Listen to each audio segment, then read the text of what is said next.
Hi everyone, this is Phil Travis, and this lesson is on ancient Greece. So, why study the ancient Greek world? How does the ancient Greek world, how is it significant for us today?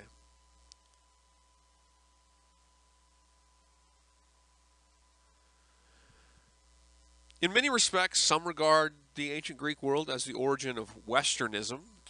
Granted, what Westernism is very difficult to describe, but the origins in some cases of Western civilization. Um, Ancient Greece is deeply influential politically and also philosophically. Um, the origins of representative democracy, for example, deeply influences um, the development of the modern world. Philosophy, the works of Socrates, of Plato, of Aristotle, these philosophical works continue to influence um, thinkers about morality, of ethics, about knowledge, about justice, and are still engaged by thinkers of these topics to this day. History, in some respects, some can argue that perhaps the first historian in the Western sense was a Greek historian named Herodotus. Um, many of the many of the art forms that we um, love in our society, comedy, tragedy, the theater. These types of things also, in many respects, have their origins in ancient Greece. Architectural advancement, engineering, the mastering of columns, the building expertise and the engineering expertise of the Greeks, certainly deeply influential. And we find this influence in our own government. We find the influence of Greece in our own government when it comes to politics, but also when you look at much of the architecture in places like Washington, D.C., which are very much influenced by Greco-Roman style architecture. Of course, also language. Greek was, of course, the language of much of the ancient world until Latin, and the Greeks revolutionized the alphabet, and really, in many respects, advancing on what the Phoenicians had given us. The Greeks took alphabet to another level, and therefore revolutionized the language. The When you think about the Greek world, we oftentimes think about um, the Mediterranean. We think about the area of modern Greece, but the Greek world also comprises areas such as the island of Crete, which is not what we are really thinking about when we think about the origin of Greek civilization proper, but certainly when we consider the origins of civilization in the Greek world, Minoan civilization must be brought into the discussion. Minoan civilization predated the rise of Mycenaean civilization in Greece, and Minoan civilization was located on the island of Crete, and this is a ruined site from the palace at Knossos. This site was excavated by Arthur Evans in the late 19th century, and it got its name for King Minos and the Minotaur. There was at places like Knossos in the frescoes, there were numerous references to bulls, and of course, many of the early archaeologists of the ancient world were inspired by the stories of mythology and of the Greek epics. So, excavators at places like Crete or at Troy, for example, these individuals were oftentimes influenced by really ancient mythological works, ancient Greek epics like the Odyssey that many for a long time thought could not have any truth in them, but excavations proved that certainly some of the sites were somehow based in truth. Though we don't believe that there was a Minotaur by any means on Crete, we have found that many of the stories from the ancient Greek poets and writers, like, for example, Homer, um, did often reference real places in the Greek world and also tell us something about classical Greece. Minoan civilization was noted for the emergence of Linear A, an early variation of Greek alphabet. Their advanced palaces, which contain running water and plumbing, and elaborate and finely decorated paintings or frescoes. Um, Arthur Evans was ultimately criticized quite a bit because he had actually brought in artists to redo some of the frescoes, and it was believed that the artist and the archaeologist himself did not give a whole lot of thought to the actual true look of the frescoes, and so the true nature of some of the frescoes was lost because of this. Minoan civilization collapsed. We're not exactly sure why, but it collapsed largely because probably of some form of natural disaster. Also, it could have collapsed at the hands of the invasions of a group known as the Sea People. Around about 1200, a group of people difficult to identify in the world. We call them the Sea People because this is how they were written about by a contemporary Egyptian pharaoh, or during the time of a contemporary Egyptian pharaoh. But these Sea People were part of a series of invasions in the ancient world that damaged the strength of many societies, including the Hittites and the Egyptians, and we believe also possibly the Minoan. There's also ideas that there could have been volcanic eruptions, possible tsunamis, these types of things that could have destroyed Minoan civilization. The beginning of Greek civilization proper is really rooted to a time known as the Mycenaean age. You can think of Greece through the classical age, which is the age of the Persian Wars, of Aristotle, of Socrates, of Pericles, and the Parthenon. But before it was the time that Homer was writing about when he wrote the Odyssey. And this is the Mycenaean age of Greece. And this map demonstrates for you the many sites, um, the settlements, and the cities of the Mycenaean realm here in Greece. And of course, to the south, you can see Minoan Crete as well. The area where you see Mycenae, that little peninsula, is known as the Peloponnesus, and that is one of the major parts of Greek civilization, and it will be the location for the ultimate establishment of Sparta. Mycenaean Greece was a product in part of the migrations and the influence of Indo-Europeans, who, remember, were associated with the domestication of horses and also the advancement of metallurgy, particularly iron metallurgy. And of course, the Indo-Europeans deeply influenced Mesopotamia through the Hittites. They deeply influenced the Indus River Valley through the migration of the Aryans into places such as the Indus River Valley in northern India and Pakistan. And of course, they also influenced Greek civilization, migrating into the area of Greece.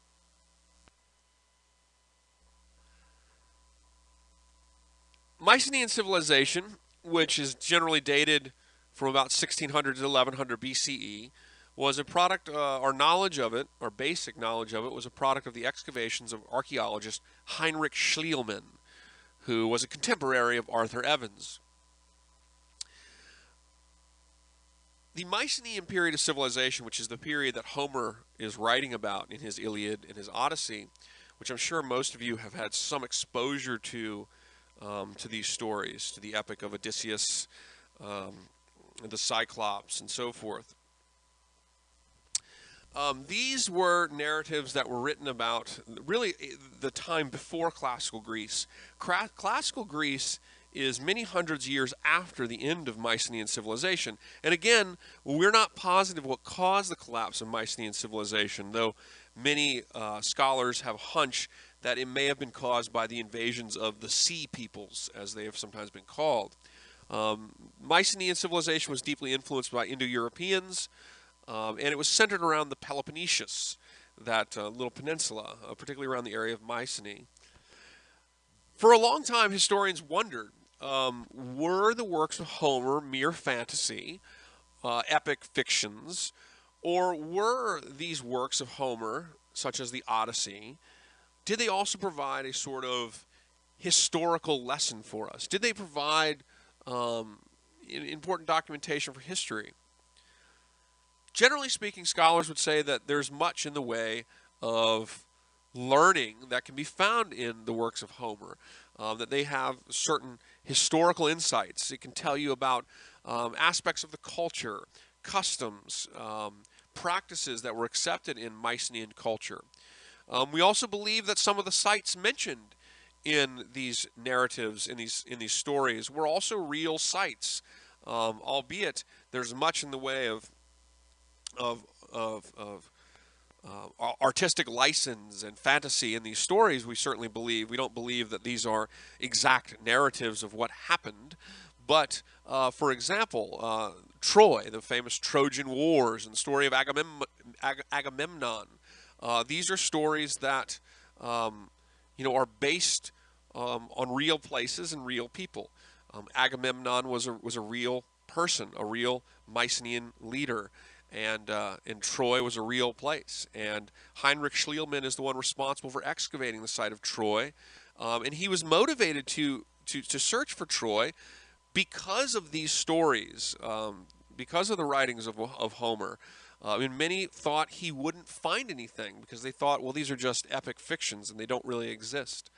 And Heinrich Schliemann, albeit an amateur archaeologist, very much disproved many of those ideas and proved to many people that, in fact, there was more than meets the eye when it came to the writings of Homer. Here you have pictured a fresco of a Mycenaean woman. Gives you a feel for the art of Mycenaean civilization.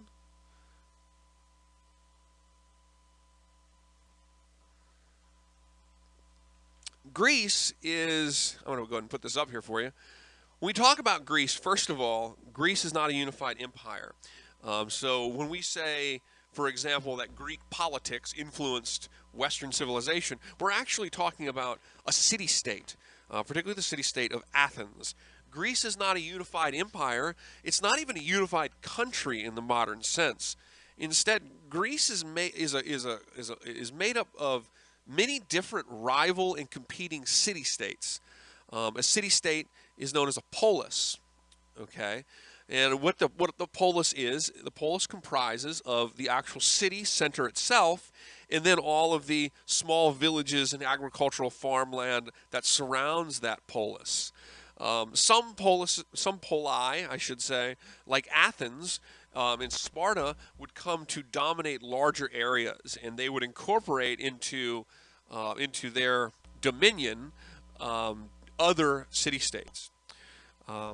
But Greece is not a unified empire, so you have many different city-states like Athens, Corinth, Sparta, Thebes, and so forth that all compete and vie with one another and oftentimes fight intense wars with one another.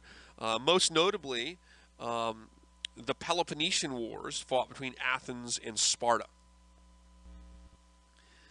A Greek city-state is centered generally around an acropolis, which is the center of the Greek polis.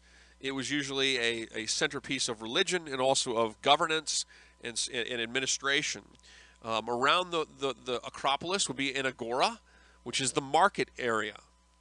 Athens was 12 different city-states, or 12 different city-states combined. And generally, if we look at places like Athens, you find that even though Athens is a democracy, so to speak, that it is actually not a true democracy. It's a representative society, a representative republic, and it's not a true democracy in the sense that there are three classes of citizens. There are citizens with rights, citizens without rights, and then, of course, non-citizens. And, of course, slavery existed in both Athens and Sparta. Here's a look, of course, at the most famous polis, Athens, of course, and the most famous Acropolis with the Parthenon. Constructed by Pericles long after the Mycenaean age, sitting atop the Acropolis. Here's a look at the various city-states and their areas of influence of the classical Greece period. You see Sparta on Laconia. You see, of course, Athens on Attica, Thebes on Boeotia, and so forth.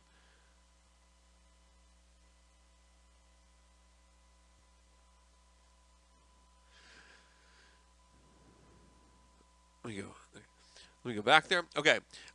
Greek military and navy was actually a very influential. This is another area that you could argue is highly influential for the Greeks in terms of Western civilization military tactics was the use of the military. The Greek military was based on hoplites. A hoplite is the individual officer, if you will, that makes up the ranks of something called the phalanx.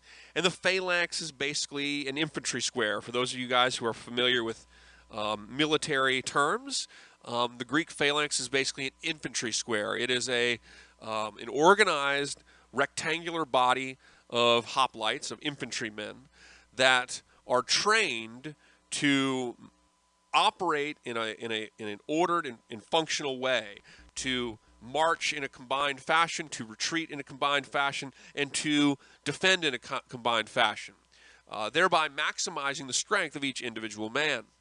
Hoplites would have been armored with particularly these shields, which typically would have been covered in a thick leather, though not universally. They would have also been armed with pikes, and the shield could be used to defend. They could be also used, the pike could be used to mount a charge against an enemy grouping. The phalanx is particularly effective in close quarters, in areas in which there are geological impediments that prevent a more mobile army from outflanking them. So the phalanx is really most effective when you have to fight it, head on. And actually, in the Persian Wars, one of the reasons why the phalanx is so successful at places like the Battle of Marathon or the Battle of Thermopylae, which, yes, I understand the Battle of Thermopylae was a loss for the Greeks, but of course the Greeks were incredibly outnumbered, and they were able to hold off the Persians long enough to allow the Athenians to win the great victory at Salamis and ultimately win the Persian Wars. But in both of those cases, the phalanx was so effective because the Persian army, which relied on mobility, it relied on cavalry, horses, it relied on speed and mobility and small missiles in the form of arrows. But in those cases, Marathon and Thermopylae, the geography of the area forced the Persians to have to fight more head-on with the Greeks, and that played into the advantage of the hoplite and the phalanx infantry square. Greek navy was centered around the so-called trireme, which were oared ships, usually 3 decks of oarmen on a trireme. They were not, in the grand scheme of a sailing craft, they were not necessarily great sailing crafts, but these boats were designed to ram an enemy ship. And they had a large abutment at the front of the bow of the ship, and it was designed to ram into the other ship and to pierce the hull and to sink it. I cannot remember if that abutment is at the bow or the stern, but at one end of the ship there's a purposeful device there designed for ramming the ship of an enemy. And it was these types of triremes in the organized Athenian empire that is so effective in defeating the Persian navy at the Battle of Salamis, which effectively marked the end of the Persian Wars shortly after the Battle of Thermopylae.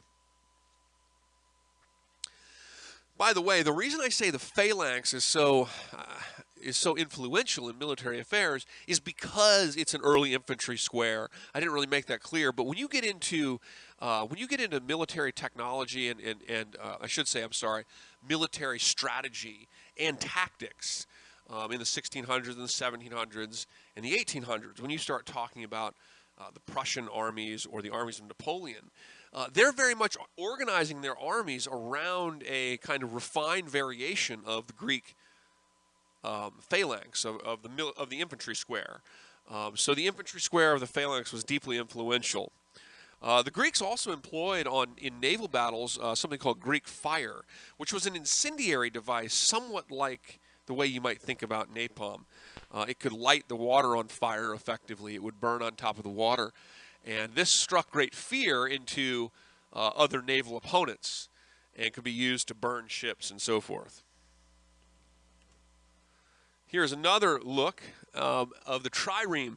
And so you can see, you can get a feel for, you have the one sail there. It's not a very efficient sailing craft, though the sail has, is functional. It's not super efficient. But the oarmen on the deck of the ship allowed the boat to get this kind of speed that then could ram the opposing navy's ship. I'm going to show you a picture. You don't have to write the rest of this down here. I'm going to show you a picture that shows you the expansion and influence of Greece throughout the Mediterranean. So here you see the areas of Greek colonization. Now, remember, important thing to note, this is not an empire. This should not be thought of the way you would think about the Romans, for example. So if you were to think about the Romans and you would look at this and you would assume that this is all a Mediterranean empire. This is not an empire during the age of Greek colonization. Rather, these are outposts and trading posts and civilizations and settlements that are being established by independent operating city-states. Some may be associated with Athens, others may be associated with other city-states. But this should not be seen as like an organized, central kind of established empire. But the Greeks do establish widespread trading networks. There are Greek ruin sites on the Crimea, in France and Spain today, modern France, Spain, Crimea, of course, all over Asia Minor, North Africa. Greek influence extended out through the Mediterranean quite substantially. And during the Hellenistic age, which is the period shortly after the death of Alexander the Great, during that period, after the Persian Wars, during the time of Alexander the Great, Alexander effectively, even though he was Macedonian, Alexander's conquest of the modern world effectively extended Greek society in mass all throughout the ancient world, causing there to be the evidence of Greek influence as far off as even Afghanistan. Of course, Alexander wasn't Greek, he was Macedonian. But when Alexander conquered Greece, or Philip the Great conquered Greece, but when Alexander went on the conquests of the old Persian Empire, when he conquered Egypt, he took the ideas of Greek civilization and culture with him and caused a great spreading of Greek culture and influence. So in a lot of ways, that was the ultimate extension of this period of colonization by the Greeks during the classical age.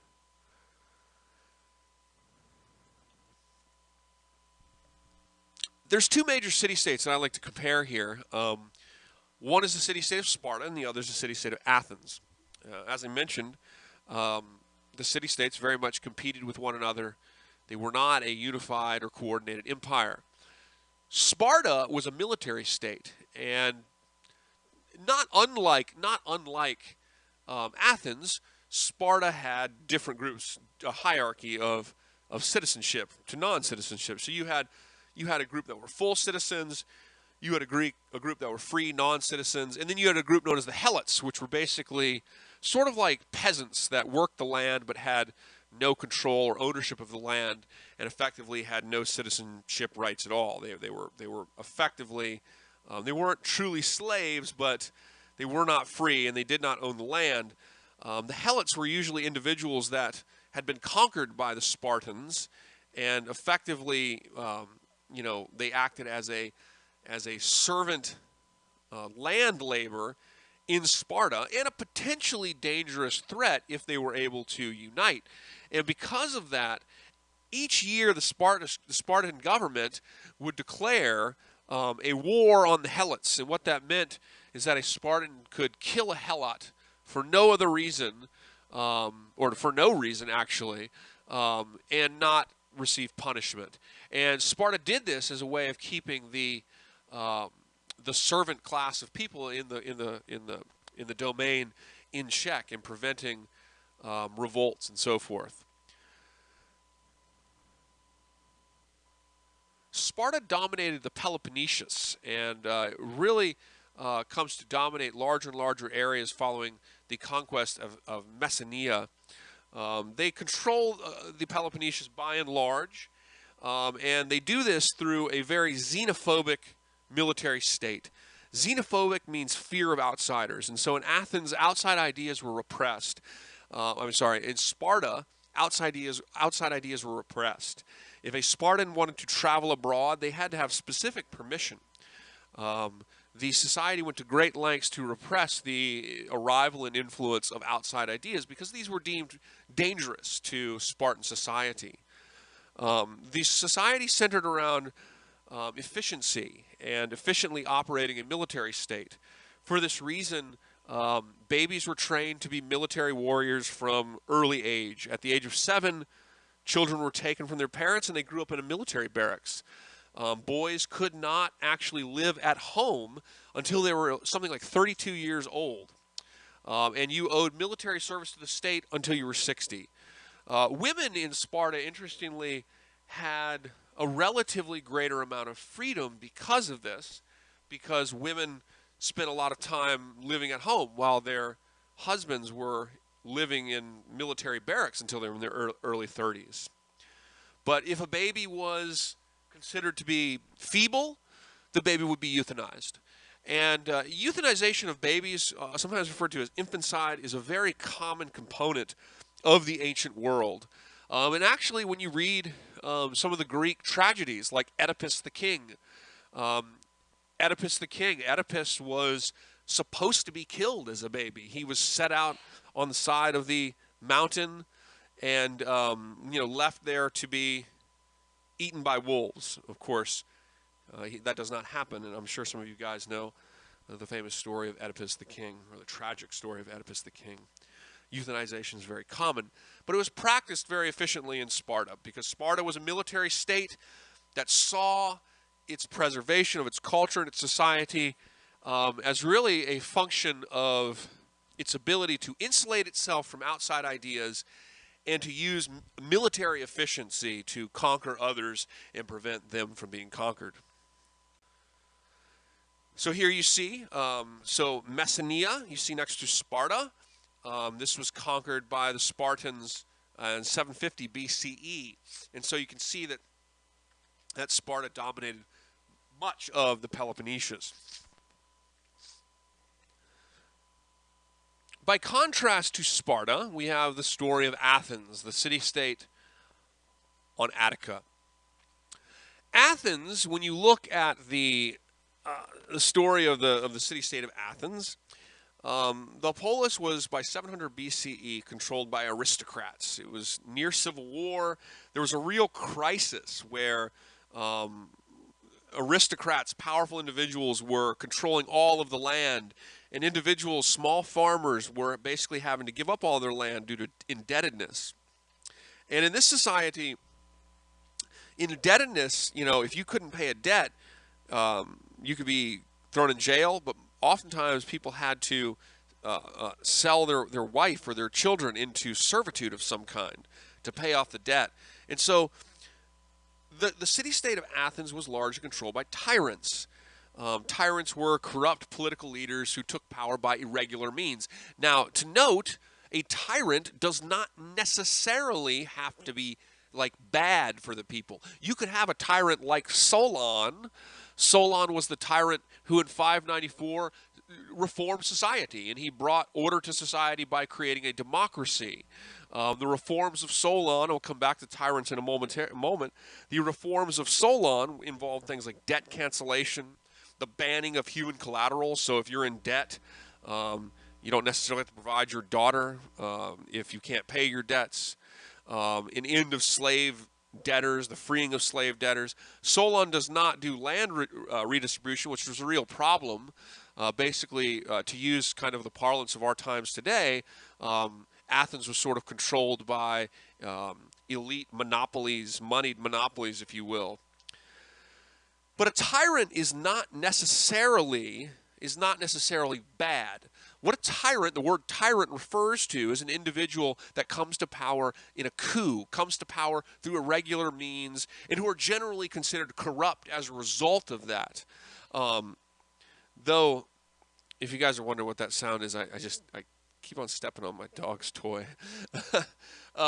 He's got a little pig that squishes. Anyway, a tyrant means a person who comes to power through irregular means and is usually considered to be corrupt. And interestingly, the democracy of Greece was created by a Solon, who was a tyrant in the technical sense of the word. But the things that he did, in a lot of respects, benefited many of the people in Greece. His reforms did not. The aristocracy was still empowered, but the reforms open up participation in policy that allows for the creation of the golden age of Athens, Greece. And here you see Athens in the pink, located in the area of Attica.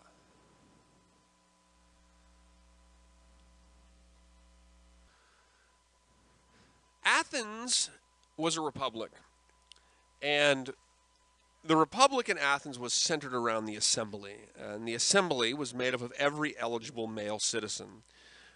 These individuals were not elected. By being an eligible male citizen, you had a right to participate in the assembly. Now, the assembly, generally speaking, this meant you had a right to come to the assembly meetings and to vote. Voting was generally by show of hands too. So it was an imprecise kind of democracy, but nonetheless, every eligible male citizen had the right to participate in the assembly. And the assembly passed laws, they made decisions on war and foreign policy, and it was very much an open forum, at least theoretically. However, the assembly was driven and dominated by 10 generals who were elected. And so the generals made up sort of like an executive sharing of power. And these individuals were elected, and they very much would be the driving force of major issues and major decisions that would be passed and put before the assembly. The greatest of these leaders was Pericles, who is depicted here in this bust of the great Athenian leader. Pericles led during the golden age of Greece. And shortly after the end of the Persian Wars, and he was also the leader at when the Peloponnesian Wars broke out. He led the building of the Parthenon. He was famous for his promotion of democracy and of the arts, and is generally considered the greatest of the Athenian leaders. Another term, a lot of times we think about language, you think about terms that we get from Greece. We saw tyrant already. Another term that we have in our language today that comes from Greece is the term ostracism, to be ostracized. If one of these elected officials or an elected general was found to be corrupt or inept, they could be ostracized. And in a sense, it was almost like an impeachment in a way, in the sense that a failing leader, a failing member of this kind of executive council, if they failed in military affairs, they made a bungling decision in terms of when they went into battle or something like this, they could be ostracized and kicked out of Athens forever. Here you see, of course, the Parthenon. The Parthenon built atop of the Acropolis. It was a center for the patron deity Athena. It's famous for its tremendous stone columns, and it's a tremendous structure indeed.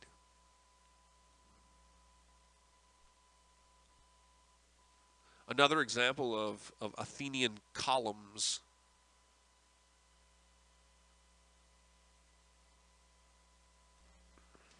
One of the greatest areas of influence for the Western world from Greece is in terms of culture. The arts, poetry, theater, philosophy, history, and so forth. Poetry, one of the greatest in Greece we find, even though Greek society in Athens, for example, as well as in Sparta, was very patriarchal. Men often engaged in extramarital homosexual relations. It was a very common thing in ancient Greek society. In fact, for elites in ancient Greece, having a young male sort of concubine, if you will, was a symbol of status. Homosexuality was not considered a taboo in Greek society. Instead, it was an accepted norm and oftentimes a status symbol. However, women also played a very fundamental part in Greek society. Some of the poetry, one of the greatest early lyric poets was Sappho of Lesbos. She lived and died on the island of Lesbos. Yes, it is where the name lesbian comes from. However, that word did not come to mean female homosexuality until the 19th century. So that doesn't mean exactly what you think it means. She was from the island of Lesbos. Her lyric poetry oftentimes has been considered to be centered on love, and sexuality between both sexes. Um, and there are debates about whether or not she really alluded to, female sexual interaction or not. But a highly influential lyric poet, Sappho of Lesbos. Also Aspasia. Aspasia, who was an aide to Pericles. Pericles, the greatest of the Athenian leaders. Aspasia was a great example of, it may be the most significant example of the influence and importance of females in Greece. Now, it was a patriarchal society, but Aspasia, who was really a servant aide to Pericles, Pericles fell in love with Aspasia, and Aspasia used her position in her relationship with the prominent Pericles to be educated, to promote learning, to really become an influential figure in Greek society. Aspasia is written about by great philosophers. She is found in the narratives of the works of many of the great Greek philosophers. She opened her house up as a house of philosophy and learning, and oftentimes hosted great roundtables, if you will, of some of the great philosophical discussions of the greatest minds of Greece. So she's a highly significant individual. Some have said that because there's such written about Aspasia, that Aspasia provides a window into what the female world was like during this time period, albeit a highly limited window. But Aspasia provides us a view, a rare view, into life for females in ancient Greece, which is highly hidden. It's a patriarchal society, and so most of the writers and most of the people writing about things are all men, and they usually ignore women. But we oftentimes find reference to Aspasia, and we've learned much from the writing of her. And so she provides a window into life for females in classical Greece. Greek theater and tragedy, of course, is one of the great contributions of this society. Great tragic plays like Oedipus the King. Of course, also great comedies come from this era. Theater was a centerpiece of Athens, of the ancient society of Athens. And it's important to note that Athens contrasts to Sparta. Sparta is very much austere. Jewelry is unnecessary in Sparta. Sparta is kind of centered around protecting its society through keeping out foreign ideas and being strong militarily. They give very little in the way to the arts, to theater, to poetry, and so forth. In contrast to Athens, which very much uplifted the arts in many ways. Philosophy, Socrates, one of the greatest of the ancient world's thinkers, who has written about. Socrates never actually wrote anything himself. Plato, his student, wrote all of the great works that Socrates finds himself in. And many of Plato's works are known as the Socratic dialogues, and the Socratic dialogues are narratives about the teachings and the experiences of Socrates, and they all provide some basic philosophical lesson about the world, about ethics, about justice, about knowledge, and about metaphysics. The greatest work of Plato, Socrates' student, was the Republic. And it's in the Republic that Plato gives his ideal state of government. Plato was concerned with justice in society, fairness before the law, education and opportunity for the people of the society. And he was concerned by corruption, by the rise of tyrants, and by the increasing control by politicians who were far less interested in knowledge or truth or justice, and much more interested in about power and using their role as political orators to seize people's emotions and buffalo their support. In the Republic, Plato describes a society in which the just form of government was a government that was ruled by 3 philosopher kings. And the philosopher kings would give up all of their possessions, and they would go live in state-funded barracks. And the idea that Socrates or Plato had there in the Republic was that philosophers were the only ones capable of thinking for the virtue of the entirety of the people rather than just for the self-interest of one's moneyed desires, for example. We also see the emergence of history in the Western civilization. Herodotus, who famously wrote about the Persian Wars, and also Thucydides, who wrote about the Peloponnesian Wars. The Persian Wars, of course, were fought between the Greeks and the Persians, as the great king Darius I sought to conquer Greece for its involvement in aiding the Lydians, who were located in Turkey, Greeks in Turkey, or Anatolia at the time, aiding them in revolting against the tyrannical leadership of the Persians in the area. And Darius sought to subjugate the Greeks and bring them into the Persian Empire. And Darius failed, and then Xerxes, his successor, failed. And the most notable battles were battles like the Battle of Marathon, and the Battle of Thermopylae, and the Battle of Salamis. Thucydides wrote, of course, about the Peloponnesian Wars, and these wars were fought between the Spartans and the Greeks. Interestingly, I would also note, I note this because it's just very curious and interesting when we think about it today, and there's a lesson here. Again, ancient Greek culture, homosexuality was not a negative thing. It wasn't seen as a taboo. It was a normal type of behavior and something that oftentimes signified one's prominence. In Thebes, after the Peloponnesian Wars, really after the time of the real golden age of Greece, the Theban city-state created an army designed to be the most efficient fighting unit, and it was known as the Theban Band. And the Theban Band was actually made up with a large group of male couples, male lovers, and these male lovers were considered to be the best soldiers because they fought for each other and they fought for the love of each other. That at least was the idea. The Theban Band was what this group was called. And the interesting thing about that is that we have to remember that, what is considered right or wrong sexual behavior in our society is a construct. So there's many in society today that might look at homosexuality and say, oh, well, that's not the way people are supposed to be. But in reality, what we have to realize is what is right and wrong sexual behavior is actually something that is constructed by societies over time. And it's different at other times, and it can be different tomorrow, in the future, I should say. Not necessarily tomorrow, but it can be different in the future than it was in the past. And undoubtedly it will be different because society is continually changing its rules and its norms, and it has been doing so since the beginning of human civilization. Okay, guys, I hope that this is helpful, and I hope it's interesting. Thanks, guys.